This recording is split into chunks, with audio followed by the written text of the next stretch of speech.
So here we go. We've got Billy in Indiana, who is says an atheist who has to promote spirituality and prayer within your job. What's going on, Billy? Hi, thank you so much for having me. Yeah, my job is a life skills instructor, and we have to rate, like, if you are spiritual, whatever that means, and if you're religious, and if you're not, it's considered a barrier to wellness.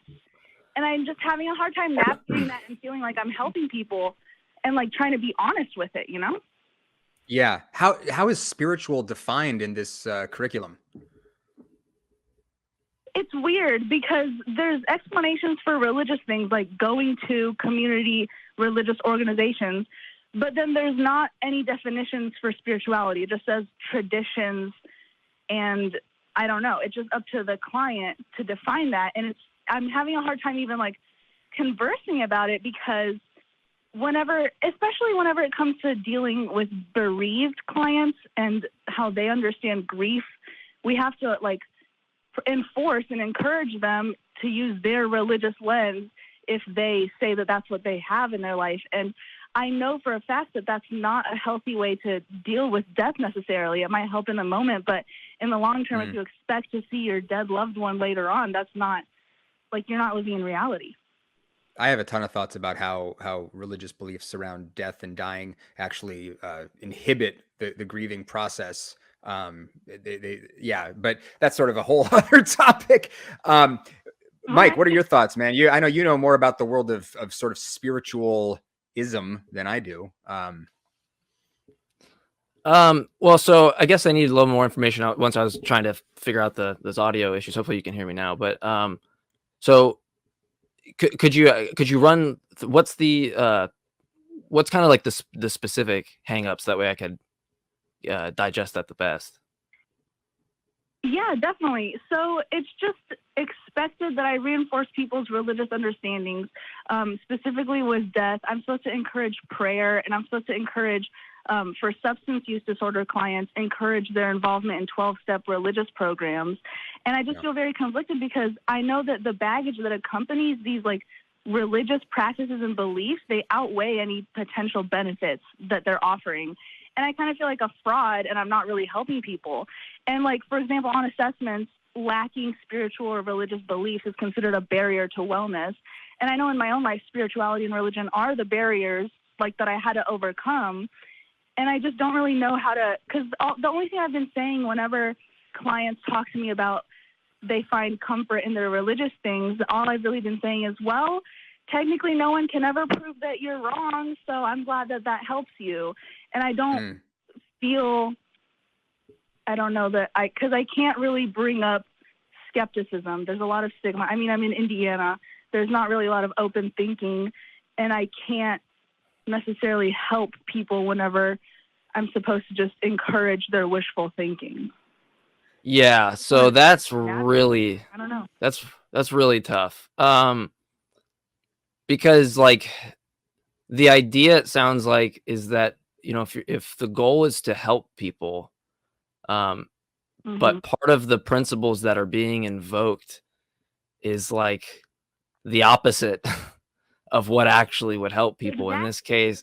Yeah. And yeah, because what this is doing is it's like reinforcing, like, so at least for me, I can only speak for myself, but a lot of my problems that I had, internally, I got really sick of feeling like I knew things in that spiritual realm, and that I was like, you know, communicating with nature in ways that didn't make sense. I got so fed up with having like this sense of arrogance that for me, it was detrimental to reinforce those types of things. And so if somebody had told me and I was getting help to have those things reinforced, then it would have prevented me from actually resolving a lot of my anxiety and issues that I've had that were stemmed from just poor thinking, poor planning. And all of that is just the crux of critical thinking.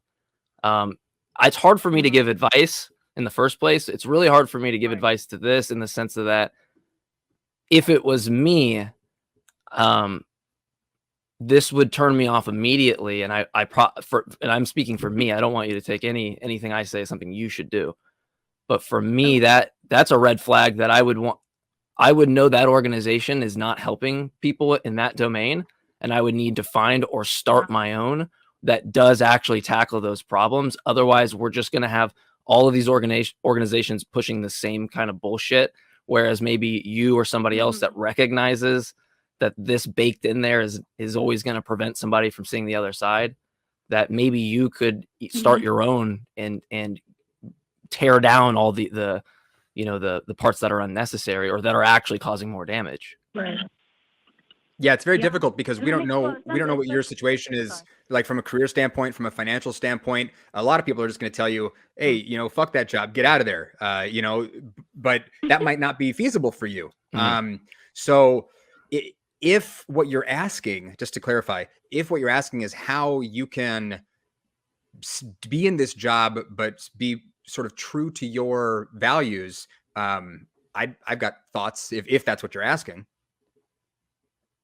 I think that's exactly what I'm asking. This is my first job out of college, and we're struggling because it is a pandemic and everything. So I can't really make a lot of moves. But I definitely understand what you're saying there's always a part of you that understands you're just trying to fool yourself into mental gymnastic your way into believing this. And I don't know, how do I navigate being comfortable with enforcing that for somebody?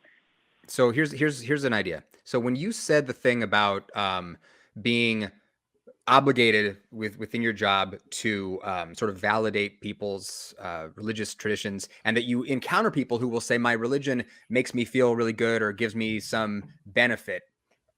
My thought is, I would imagine that you are operating within that framework with a set of skills that you're supposed to be teaching to people and helping people develop that are purely secular skills that don't have anything to do with anybody's religion, and that regardless of someone's religious tradition work. So if someone tells you they're, a Muslim versus a Christian, that the same set of skills would apply to both. Am I correct?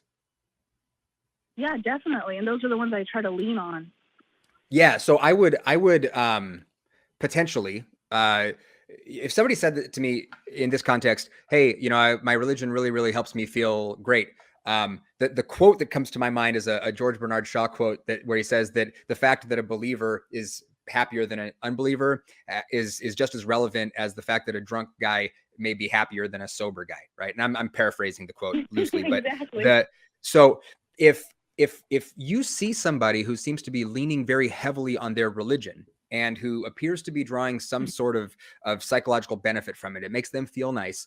We don't want to take away somebody feeling nice, but we want to emphasize that if what we're talking about is skills that are needed to navigate life successfully, that those are not dependent on any religion. They're not unique to any religion. They don't come from a religion.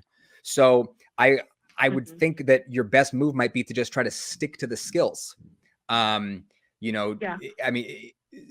sounds like you're in a really rough position here in terms of the organization that you're working for. But if you can focus on just giving people the skill sets that they need to be successful,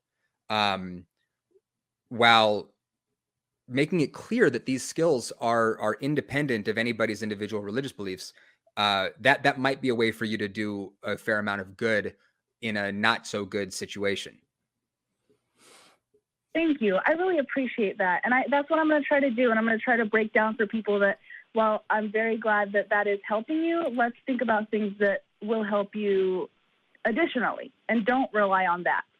And I really appreciate you guys, and I'm not going to take up any more time. And I just want to say I'm grateful for everyone at Talk Heathen and the entire ACA for your guys' just immense contribution to my life and understanding my own brain better.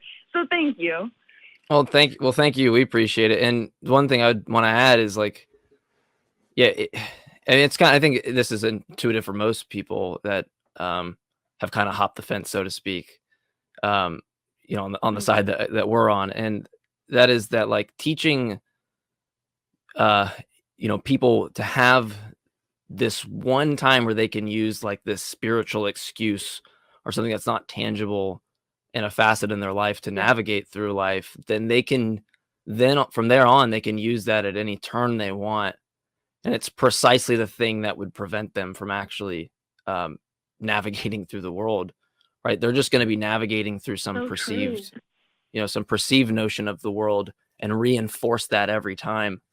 And that's, I think, where people start to think that it makes a lot of sense, their viewpoint, but they're just working against themselves in that case. They're not really actually helping themselves. There might be an You're so opportunity right. here It's also like a for you, false depending on mental map. how, yeah, depending on how deep you want to get into the weeds with this stuff, there could be opportunities for you to ask somebody, hey, what is if they talk about their spirituality, to go, hey, what does spiritual mean to you?